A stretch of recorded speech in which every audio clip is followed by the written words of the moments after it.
Welcome to Driftwood Conversations. I'm Hillary Sloan, and today I'm joined by Brenda Littleton. I've known Brenda for a while now, and every time we talk, I leave with something new to think about. Her work doesn't fit neatly into one category. She's a writer, artist, educator, depth psychology practitioner, and somebody who has spent decades exploring how stories shape lives. In this conversation, Brenda shares her journey from environmental activism on Vancouver Island to academia, Jungian psychology, and the deeply personal work she now does with artists, writers, and other creatives. Together we talk about the stories we tell ourselves, the parts of ourselves we abandon along the way, creativity as a path to healing, and what it means to listen to the work that is asking to be done. This conversation doesn't move in a straight line. It circles through memory, imagination, healing, and the unseen threads that connect our inner and outer lives. I hope you'll join us. Brenda, you're not from Joshua Tree. You weren't born and raised here. No, but that's a great question. I was conceived and born on Vancouver Island and spent about 4 years there. And my parents immigrated to Santa Barbara when I was 4. And we moved to Southern California, Los Angeles area, the Palos Verdes Peninsula, and Hermosa Beach area is where I grew up. I went to school, and I had a calling when I had 1 year of college at UCLA, and I did an internship at a hospital, and I said, I'm out of here. I'm going back up to Vancouver Island. So I spent my 20s back up north in Canada, learning about environmental policies, living in a commune, saving land from destruction, protesting the killing of whales. It was a very active, aggressive 20s as far as being an environmentalist. And one day I got a call from my dad that my mother had died all of a sudden, unexpectedly.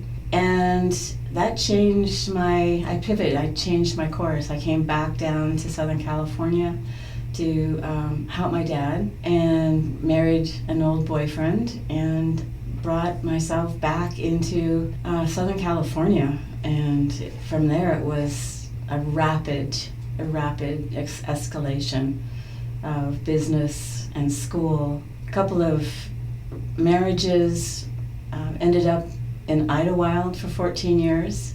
And I was coming out of some very large projects in international corporate business, and I had a brief 3-year stint in writing for entertainment. I don't know if you remember the old Max Headroom show.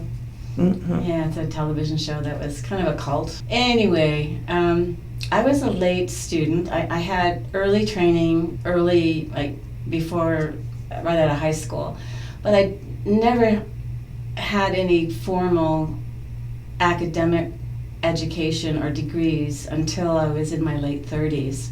And once I started, I just kept on going.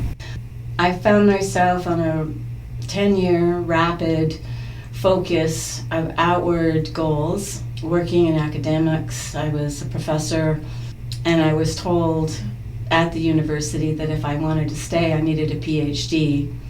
And I didn't see myself as a professor, as an instructor, but the work that I was teaching felt really close to my heart and close to my bones. And so I found myself a PhD program that I felt it was scary. What was the title? What did you do? What were you teaching? When I finished my first master's, I wrote a treatise on postmodern education, how to teach personal literacy through a postmodern perspective. And basically it was personal literacy through quantum mechanics. And I am not a quantum mechanic, but I am a writer. And I learned that during this time, I was deeply, deeply attuned to writing and finding my own process. And I won this national award, which meant that they gave me a teaching position in a graduate program. The graduate program that I was teaching in was writing, graduate writing, and within a very short time I was the program coordinator. And then I was told, well, you can't represent us with a master's, you have to go back and get a PhD. And I didn't really care for that. I felt coerced in many ways. I was enjoying just working with people as a writer and helping them achieve their goals in the classroom. I was working with teachers. And I feel very gifted and lucky in being directed by a higher source. And You're talking about a spiritual source. Yes, yeah. Somehow being guided through questions that I can myself not answer. And so within a few months, I was at Pacifica Graduate Institute in Santa Barbara for a depth psychology degree. And that really changed my whole approach to being in the world, seeing the world, feeling it, and doing a lot of interior work. And I saw myself reaching areas that I had avoided, even though I had been in therapy for a few years, even though I had been outwardly successful financially, creatively. Creatively, I was in galleries doing a lot of art. And I was writing, teaching writing, living in an art community. It was ideal. I'm married to a musician. And everything, once I started pursuing this interior work, life changed and it pivoted again. I moved out of Idlewild, and I moved in 2011. I moved to Joshua Tree. So go back for a minute, because you left some really juicy potent stuff. Yeah. Tell me about the quantum mechanic. What was that? Well, tell me the title again. Teaching personal literacy, how to teach personal literacy to adults in college through postmodern quantum mechanics.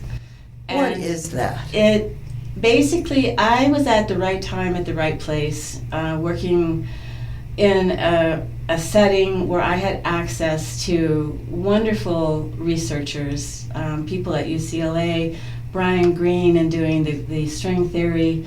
I was part of a holistic education group that spanned from New Zealand, Australia, Canada, England, different campuses in the United States. And there was a shift in teaching teachers critical pedagogy. It was no longer the teacher-centered focus or even the systems theory. It was more of holistic. And one of the primary rules is that you're first among equals, and every story is important. And if you lose your story, you go insane. And so the focus that I was tasked to write about and to research was how to tell your story, how to know what your story is. And this was also happening simultaneously as me being at Pacifica Graduate and studying Jung and post-Jungian. And so I had access to a lot of mythology. I had access to letters between Jung and Polly and talking about synchronicity. And it just all wove together and intersected at the same moment that I was writing. And so it became a position in multi-diversity, focus on how to be respectful, how to teach the sense of everyone's story is a perspective. Each perspective is part of a fractal, and it's all integrated, and we are all the same parts.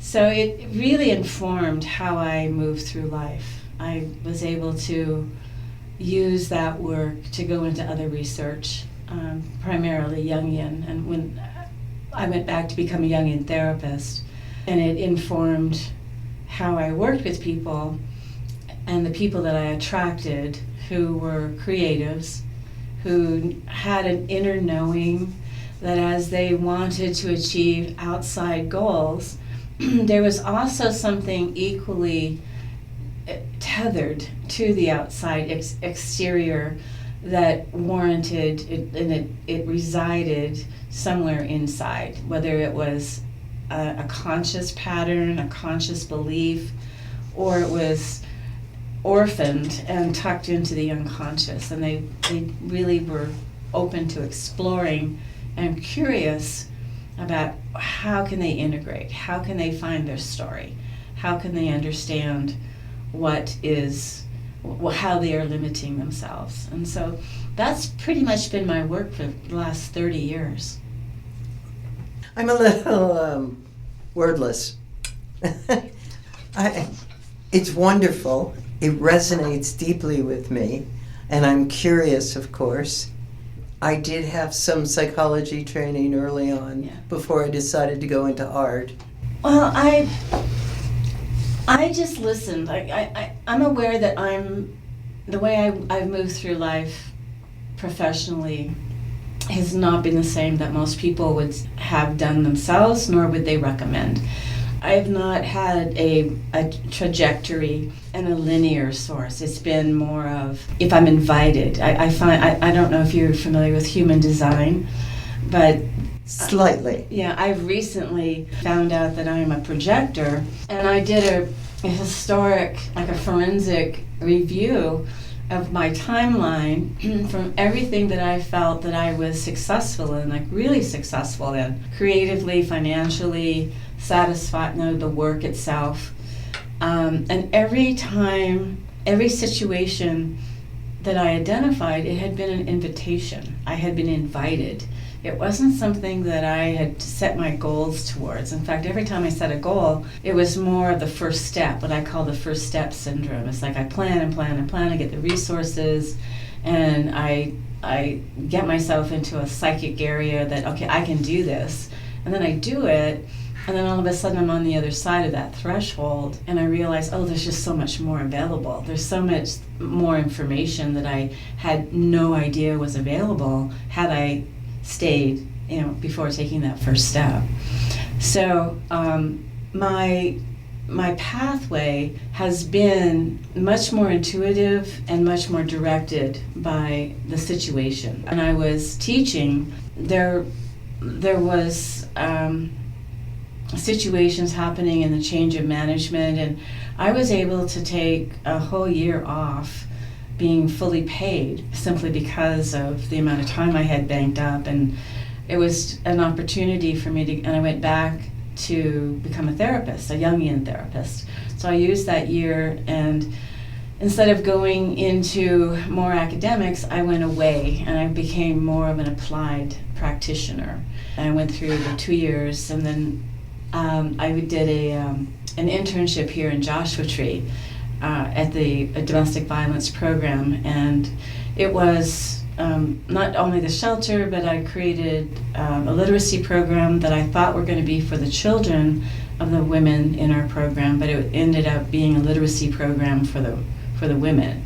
And so I was able to transfer my original work of story and personal perspective and bring it into a daily application with women who had never been asked their story, had never been able to sit down and really reflect on the high points or the creative points or those moments of ecstasy as far as satisfaction and being connected to this body and this earth.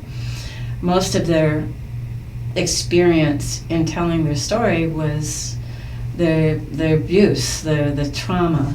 And so after 3 years, I really saw the value. We don't ignore or dismiss the trauma, but we also create a new body of work that adds a sense of satisfaction and security and a sense of purpose. And it's from this higher form of connection to your own life that gave strength to women to then often to go into areas that they were just not strong enough to deal with, such as somatic work, like the breath work. You and I may take that as a common form of self-regulation. But if you're dealing with sexual abuse or trauma, sitting in the body and having that intimacy with your breath can be frightening. It can just activate you completely. So you're not getting, you're self-harming in many ways. How did you work with story? Did they tell you? Did they write it? Did they perform it? Was there other ways? I bought 12, 15 boxes of parchment paper, the rolls of parchment paper, and I had markers. And we unrolled the parchment paper, and I had them do a timeline from the earliest memories, and starting about 2 feet into the parchment paper, and say, just draw a line, put down a marker, and identify what that time frame was. Where were you? What was going on? What do you remember? And then moving forward. And so there was color coordinated markers for, this was family, this was my own schooling, this was something that was a highlight that I remember that was beautiful, and this is where some family abuse might have started. And inevitably, once they had that original marker, within 3 or 4 days, they would remember more that happened earlier. So they gained a sense of access and trust. And so they created this time frame. And we would work on that at least twice a week, depending on how long the women were there. We had some candidates that had 2-year housing with us, and so for some of them, we worked on this for 2 years. And it really allowed this sense of narrative therapy for them. And out of it, they may be stimulated to draw a picture, to make a painting, to do clay. One woman made a song. It was really a sense of, this is your toolbox. You're gaining information on who you are, and we're validating that. You're sharing it not only with me, but you're sharing it with other women. And perhaps if they had children, they were sharing it with their children. And so it was a sense of uncovering as well as reclamation. And that's quite powerful. And I'm so grateful to have been in a very traditional therapeutic container, wondering, how am I going to be a Jungian and bring in myth and dream work and somatic work? And it worked just absolutely perfectly. It posed the conditions that required us to listen. And so again, it was an affirmation for me not to sit in ego consciousness and design, this is what we're going to do, but to show up being very curious, like, what can we do?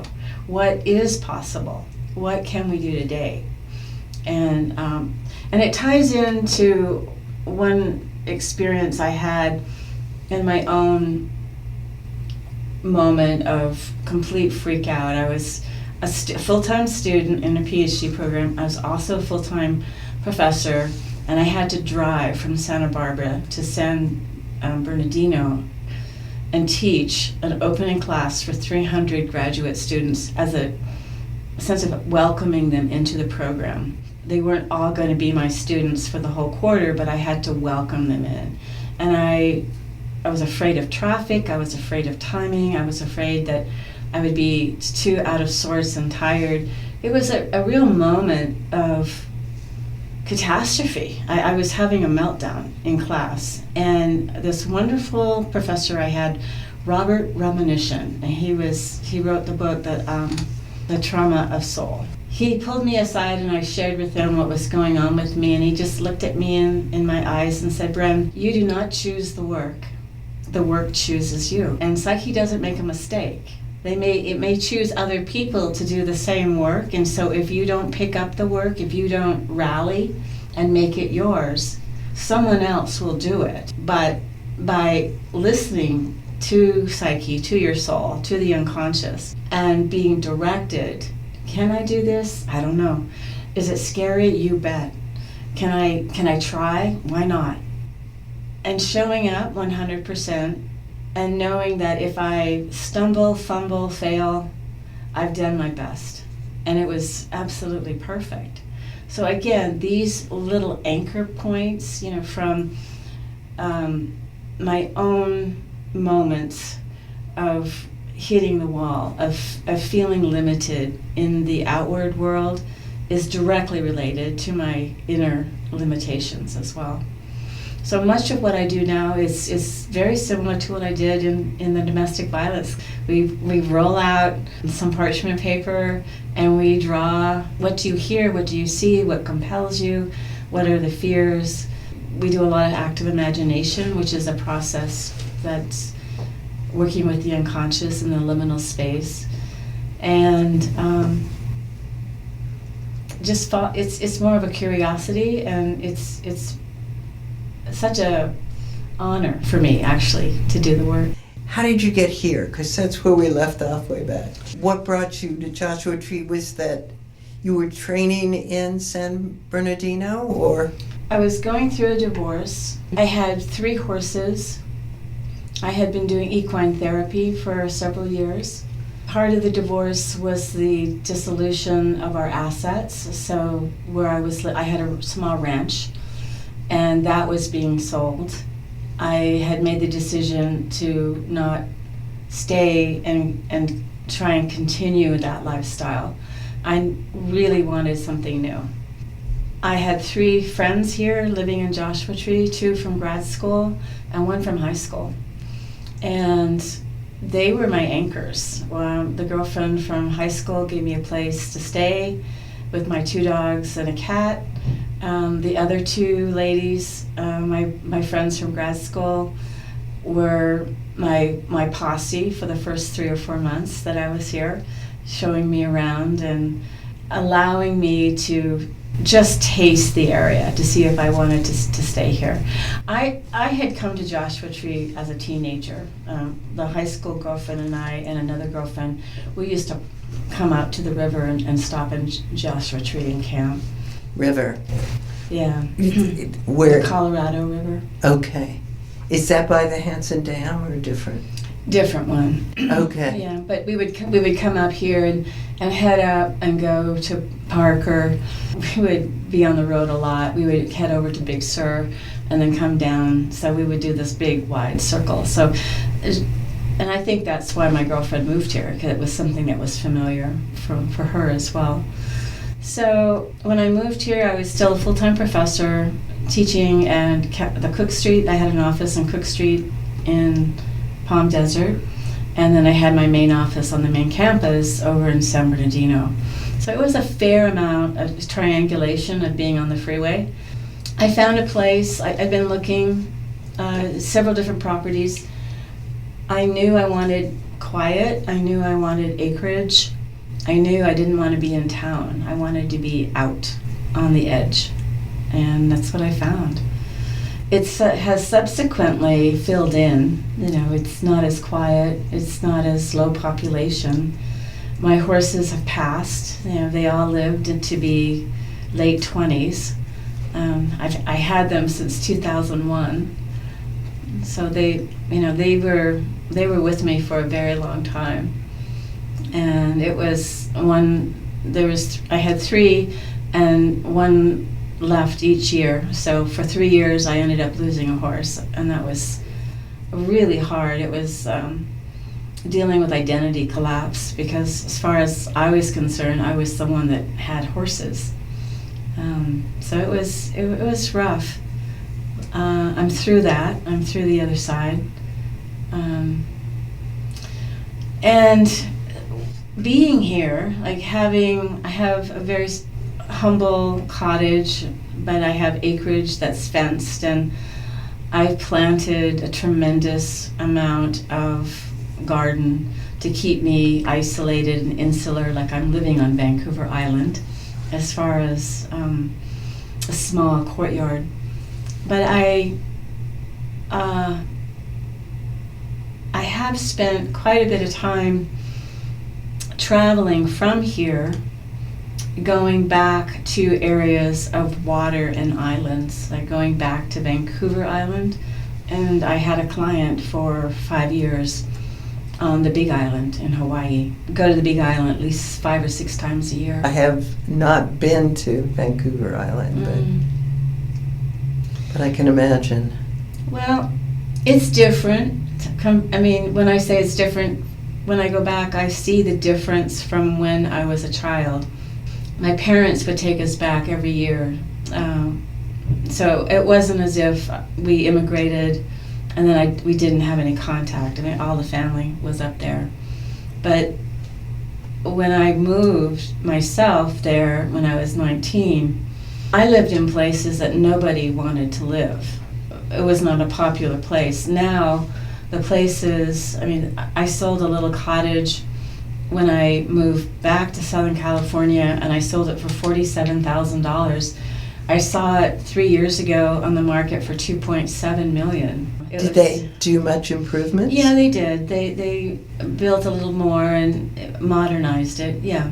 But that's a lot. I should say it's indicative of the changes. Right. So there's more people. It's difficult for me to understand the perpetual push for logging ancient growth, old growth. I can understand, and I've had my whole both sides of my family grew up, had logging rigs, and were fishermen, and opened up the island. But there was a sense of propriety, tree planting, renewable resources. And when I left to come back down in '84, there was something like 28% old growth stands on Vancouver Island, and now it's down to 2%. Oh. And these are 2,000-year-old trees. You know, these are, and most of them are on First Nations land. And there's still this lack of integrity, as far as I'm concerned, with honoring the spirit of these ancient masters for the sake of money, when there's so many other ways to make money. It's a very interesting dilemma. I think about it a lot, in a lot of different ways.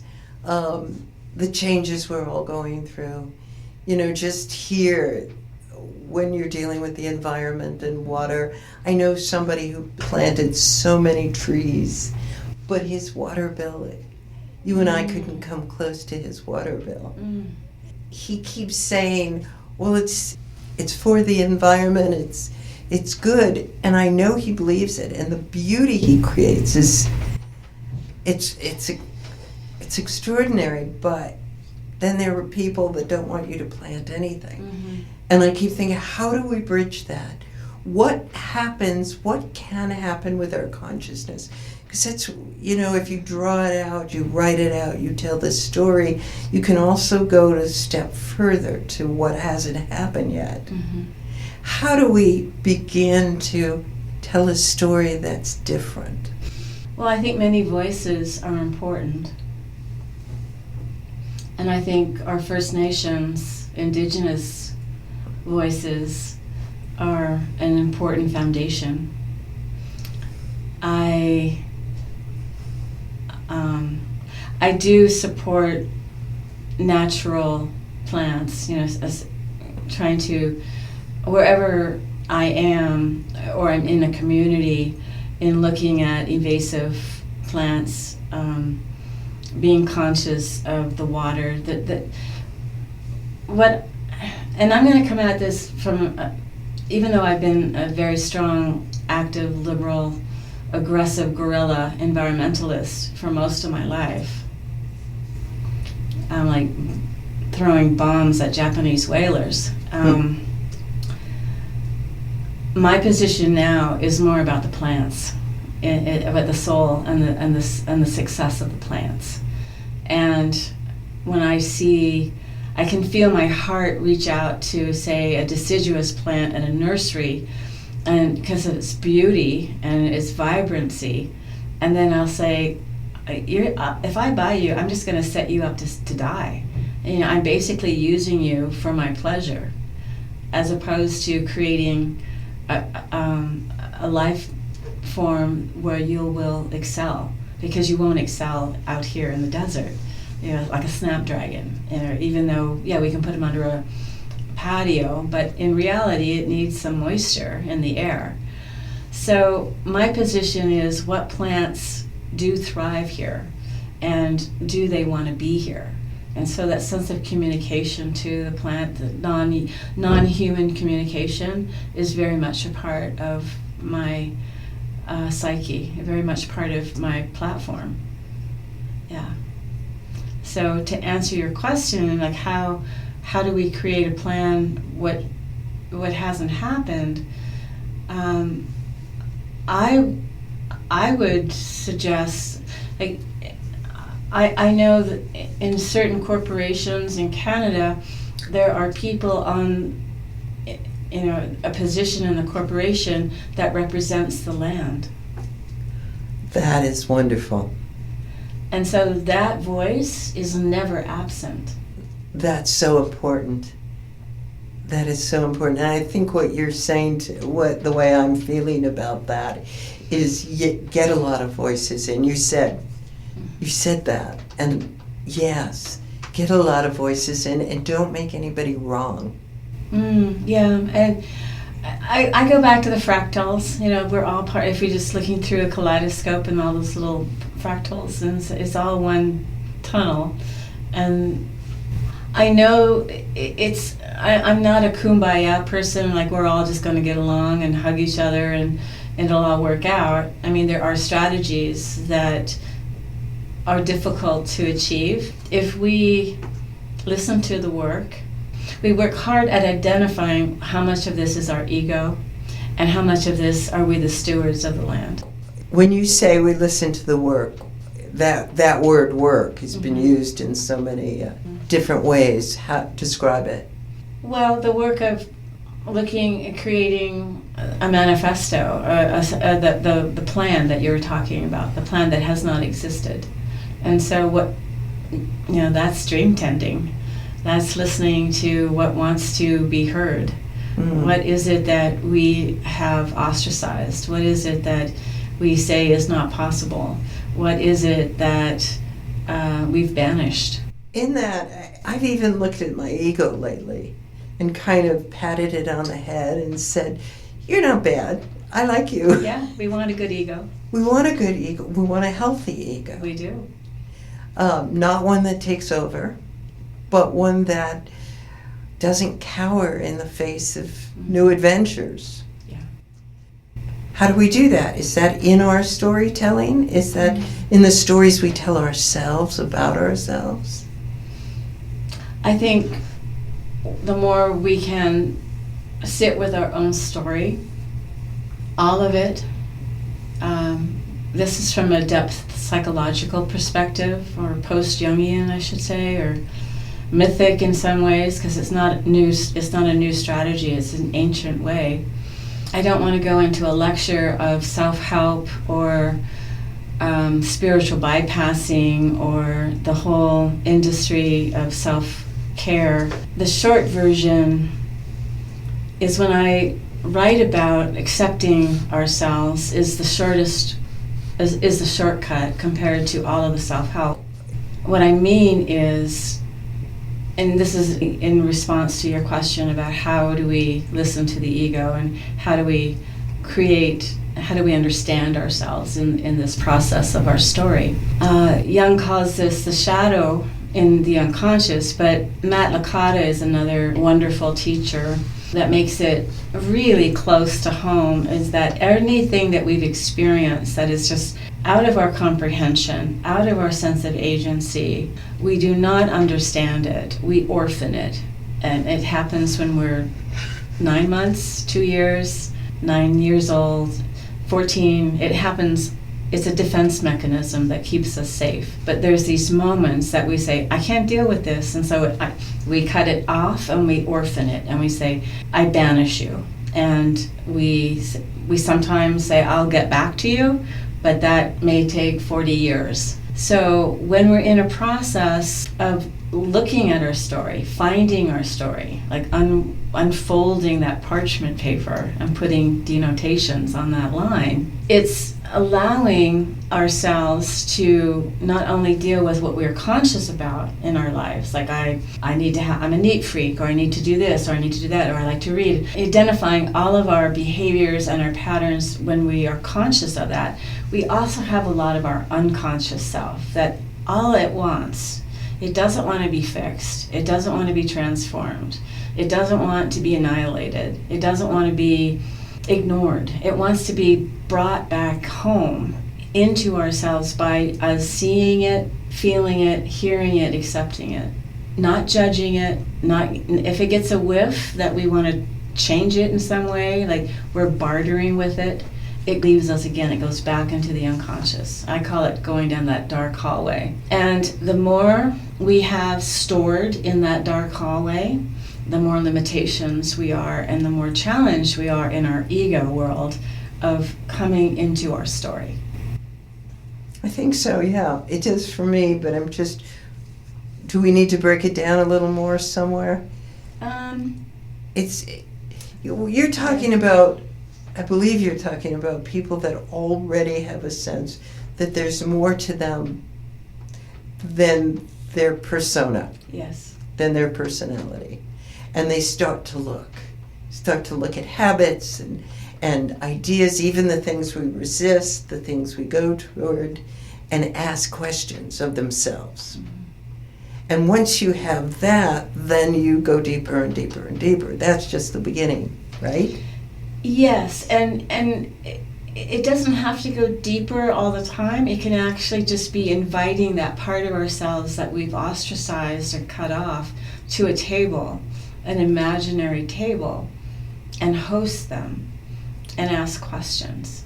And so it's not the ego conscious self making meaning out of it. It's we're going into the unconscious. This is through the process of active imagination.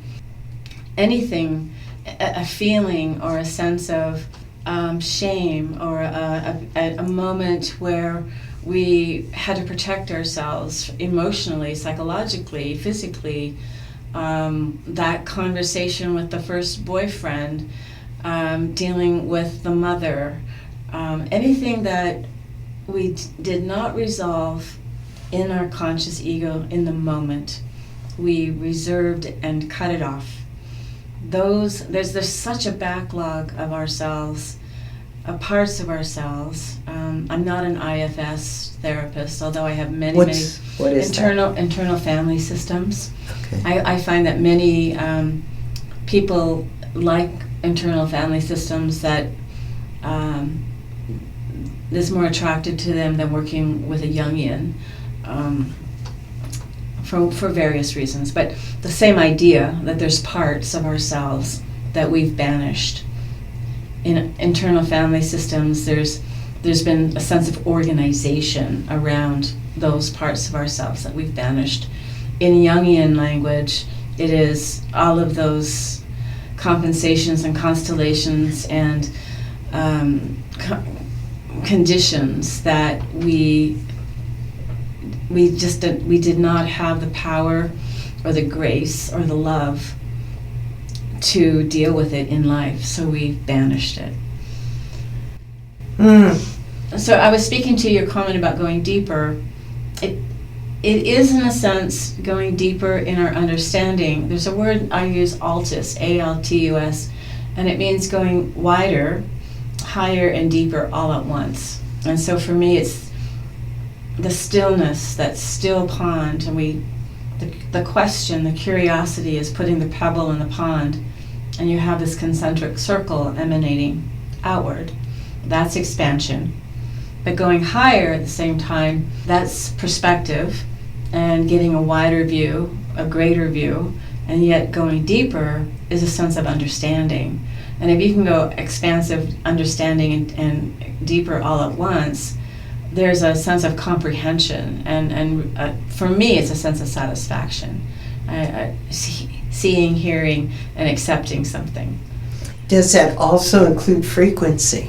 Yes, it does. Yeah. Okay. Can you explain frequency? Well, I am probably not the person to give a real simple definition so that it's accessible to many people that want to be accessible to it. I can speak from my own experience of dealing with frequency. David Hawkins wrote a book, Power versus Force, and dealing where he calibrated from 0 to 400 a whole set of frequencies that he designated after much longitudinal studies of the frequency of emotions, from fear, anxiety, all the way to love. Love or above is 400 is the frequency of love. And his work is phenomenal. It's been the basis of many continued programs and research, in the sense that it gives validation to other work dealing with frequencies, such as the Rife machine that came out in the 70s. It was a technology much earlier, but it was a form of being able to attune and create frequencies for illness, to deal with illness in the body. And there's been Hilda Clark in the 80s, kind of updated that and made her own version, and all the way now to there's a company called Calminity, I believe, CALMINITY. They have little pocket versions under $100. You just scan a QR code, and there's the solfeggio frequencies, there's David Hawkins frequencies, there's a whole list of frequencies with corresponding uses, from psychological, emotional to physical, and to sleep, and using it for sleep, and getting rid of brain fog, and having a certain frequency when you're studying so that you can absorb information and integrate it. So is that frequency outside of you, instead of you raising to a higher frequency? Good point, good question. It is emitted outside of the body, but it is absorbed on a cellular level. One of my earliest personal forms experience, I broke my back. I was trampled by a guest horse in 2017, and I lived on a biomat, which was a single bed size mat of little rows, of sewn rows with millions of chips of amethyst sewn into this mat, hooked up to a calibrator. You plug it in so it can either get warm or you can have it cool, but there's a dial that allows you to, within the realm of the frequency of the amethyst, modify the frequency when you're lying on this pad. I lived on that thing for 6 months, and it prevented me. I was told I needed to have surgery on my back. I was told that I would not walk again without the surgery, and I was told that the inflammation and the impingement of the nerve was so severe that any wrong move and I would be completely paralyzed. And I said, well, let me see what I can do. And I promised my surgeon that in 6 weeks I'd come back, and if I wasn't any better, I would take her advice. So for 6 weeks I was on this biomat. I called in several healers across the world that I had been working with. I could feel their attention and the stimulation, the frequencies in my body. I did a lot of personal work in those areas so that I could tell where the inflammation was. And that was also a time when I learned a practice, a meditation of going into the pain and actually creating a room of pain. The pain was so bright and so comprehensive. There was nothing in my life other than pain for a very long time. And I thought, okay, I'm going to do active imagination. I'm going to invite in this pain, have this discussion. What is your purpose? What is your job? What can I do for you today? What advice do you have for me? I would be in this constant conversation for a good 3 to 4 months like this, before I would get out of serious pain. And that was a frequency activity. That was all frequency. It's interesting, a couple of years ago, now I don't even remember how long, I had a herniated disc pressing on a nerve. Pain takes you over. And it was an interesting experiment. I was, pretty much out of it for 4 months. Couldn't do much. Whenever I did get steroids or shots that the doctor gave you, there was only one steroid shot that actually took all the pain away. And the feeling between pain and non-pain, because it came up subtle through the day as the medicine went through me, and it was so, stepping back it was extreme, but it didn't feel extreme in me. It felt, oh, this is where I should be. And I also stayed with it. Yeah. There's nothing you can do. The medicines they gave me were ridiculous, the painkillers, and after a week or two I threw them all out. I did too. Yeah, they just, they made me too unconscious, uncomfortable. Nauseous. They had side effects, everything. Just allowing the pain was a better solution. It was. So I'm glad you amplified that, because it reminded me that was the moment when I learned, well, if I can do this with pain, and I had to stay with it. There's nowhere for it to go. It was a watermark moment for me to stay with everything else that comes up. And that's, to me, the difference between empathy and compassion. Empathy, we tend to, for myself anyways, and up until when dealing with that pain, I remember saying, oh, I can feel, I'd be sitting with clients who had an amazing history of pain that I had never reached yet, and feeling activated in the sense of, all right, so it's my responsibility to not only sit with them, but to figure out a way out of this, like a pathway, to maybe I don't solve it for them, but I allow them to have a conversation to solve it for them. Now, my work is encouraging people to sit with whatever needs to be present. That's a big thought, and we could go on, and I think I want you to come back, and we'll work into this even deeper.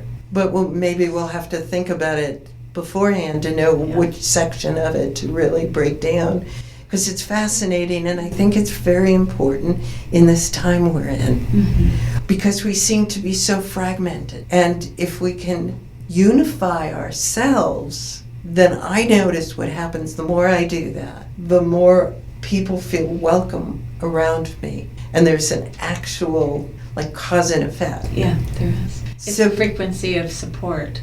Right. Because you don't require someone to close down. You're comfortable so that you can host people where they are. And that is a wonderful, that's a step of validation toward compassion.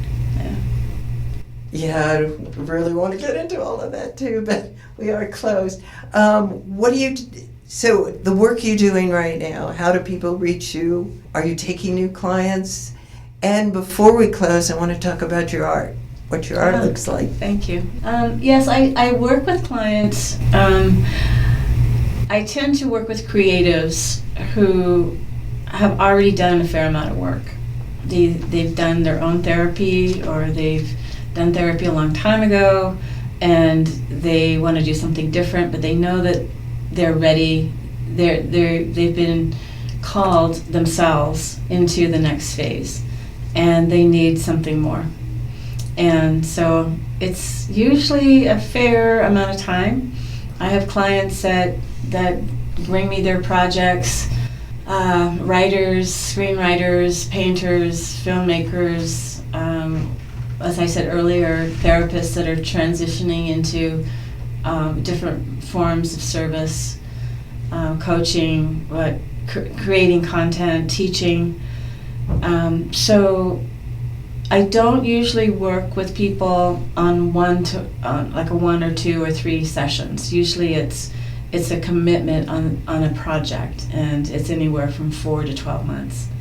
And then they decide if they are complete or we continue working.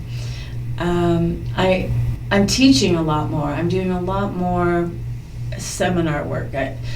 Before COVID, I was doing a lot of live teaching on my own classes, on my own programs. And during COVID, I tried doing it online, and I just didn't like it, so I stopped doing it. I've taught online, I taught academic work online, but I missed the intimacy of a group in more of I was teaching Life After Narcissist and writing your Mandela, interactive, where it really helps to have a partner that you're sitting with and working and bouncing off of, and a small group of trust. And I'm doing more of that now. That is exciting for me. And where do you announce it? I will be announcing probably on social media like LinkedIn, Facebook. On your website? Yeah, on my website, although that's really tardy. I know. I have a website person that is a really sweetheart, my angel. I'm not a marketer. Yeah, I just want, I consider myself more of the content maker. And the last few years, I have devoted myself to learning technology and systems, and I'm thinking, no, this is just not me. I don't enjoy it. I don't want to be responsible for it. But my point is, I'm doing some live events in Sedona. I'll be doing something up in Idlewild. And when all that data comes out, I'll share it. Yeah. But great. My website is brendalittleton.com. Real simple. And there's email there, brenda@brendalittleton.com. Yeah. My art, I grew up in a family of artists, and it was expected to make art. It was not expected to be a successful public artist, but it was expected to make art. I had 3 functioning, well-known artists in my family. And they made a fair amount of their livelihood from their art, and that was their life. But the other family members were writers, authors, newspaper columnists, and my dad was a naval architect. He built boats. So his art form was working, like steaming. I remember going out and him selecting a tree, a cedar, and had it felled, and then had it milled, and then had it steamed, and then it was specifically for a certain part of the boat called sister joints, and so it had to be curved. And so that's how he started, and so that was his art form. And I was raised on a boat. I was raised to be a racer, a sailor. I had my own boat. I lived on board. I've sailed a lot, and I'm glad I did. It's a nice memories to go back to, living in the desert. I was going to say, yeah. So my art is my own form of therapy, my own form of expression. I have an art studio that sometimes I'm in it more than anything else. When I lived in Idlewild, I was in a very nice gallery for 14 years, and I sold a lot of art. It was a really easy way for me to be in contact with the outside world. I've had a website for art. It doesn't seem to work digitally as well as face-to-face in a gallery. I have been I'm part of the High Desert Artists. I was part of the beginning formation of it, and I just burnt out on a lot of not only the general meetings, the committee meetings, the subcommittee meetings, and all of that. I just thought I'll do what I can to help organize, but my presence here in galleries is rather lean. compared to how it has been. I made handmade stationery and handmade books. Oh. And that kept me going until I got picked up by Hallmark to go produce their television show. So art to me is always this bridge, is always this, if I wake up with an image, I'll create it, and then I'll go into writing, and then I'll go into client work. Thank you for giving me, for inviting me. Thank you for the invitation. It was a pleasure. Well, I had felt you'd be a great guest. When I first came up with the idea, you were one of the first people I thought about. Because we were working on a project together, and I began to see the depth of you. And for 2 years, I had a podcast with Deborah Mines, a therapist down in Palm Desert. And that was very successful, and I miss it. Yeah, so thank you for getting me back in the mic. Thank you for coming here. My guest today was Brenda Littleton. Thank you, Brenda. Brenda shared her journey and spoke about the discoveries a creative and dedicated person can make in the pursuit of becoming more loving, compassionate, and fully realized human being. I was deeply inspired by our conversation and look forward to talking with Brenda again as we continue exploring her work, her ideas, and her creative life. If this conversation resonated with you, please consider subscribing, sharing the episode, or leaving a review. It helps others discover these conversations and supports independent storytelling about creativity, resilience, and what it means to be human. I'd also love to hear from you. What stayed with you? What challenged you? What parts of your own story surfaced while listening? Until next time, I'm Hilary Sloan, and this is Driftwood Conversations.